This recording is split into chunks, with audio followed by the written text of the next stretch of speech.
Well, welcome to both old and new viewers. You may have noticed that I haven't been putting up videos prolifically. I'm not a vlogger, so I don't put stuff up unless I feel it's warranted, and notably in support of the blog that I write every week. In this case, I thought it'd be worthwhile adding to the blog itself and putting a video up, as I've made quite a few changes to my rig over the last month or so, adding a few new things and changing a few existing components. And I sort of feel that it's really come together quite well now, and I'm very happy with the outcome that I've got so far, and I think I'm sort of getting pretty close to getting a final product, and that's very, very usable. So at least what I've been doing so far shows that things are on the right track.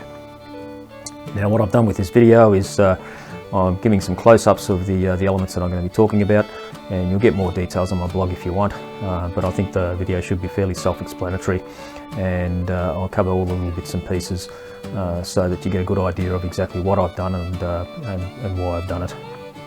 The best place to start is at the front, where you can see the operating end of the rig. As you can see, the 7-inch monitor is a prominent part of the rig now, and the two microphones are quite obvious as well. On the lens, I have a NISI variable ND filter that works quite well and is pretty much an essential part of the lens. You certainly need some form of ND filter. On the right hand side of the rig, amongst other things such as the two Samsung 1TB SSDs, the microphones, battery and shoulder pad, you can see my relocated FOTCA follow focus wheel that now controls the zoom on the lens. This now makes for much easier and more accurate and smoother zooming, as I don't have to reach into the lens barrel. From the rear of the rig, you can see the operator's view, with the FieldWorld 7-inch ultra bright field monitor being very prominent. You can also note that the camera monitor isn't that visible from this position, or even when looking downwards. The battery pack arrangement shows the power cables in use, with a few spare outlets if needed, and the issue with having lots of cables going everywhere.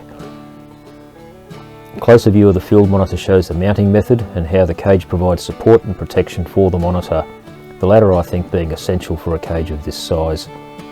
The left side of the rig again shows the monitor and microphone arrangement, as well as that of the battery, shoulder pad and handles. In addition, you can now see the Tilta Nucleus N or Nano follow focus control, which has proven to be an outstanding addition, being significantly more versatile as well as functional than the FOTCA control wheel.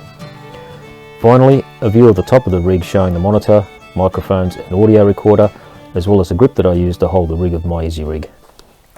For the astute viewers, you would notice that I've been using a green screen for this. It's easy enough to pick up because of some of the minor errors that occur there, but overall I'm pretty happy with the green screen effect. I've been playing around with it for a little bit because I'm kind of fascinated with the things that you can do with it. And for those curious about the actual green screen that I'm using, it's just a $30 sheet effectively from eBay.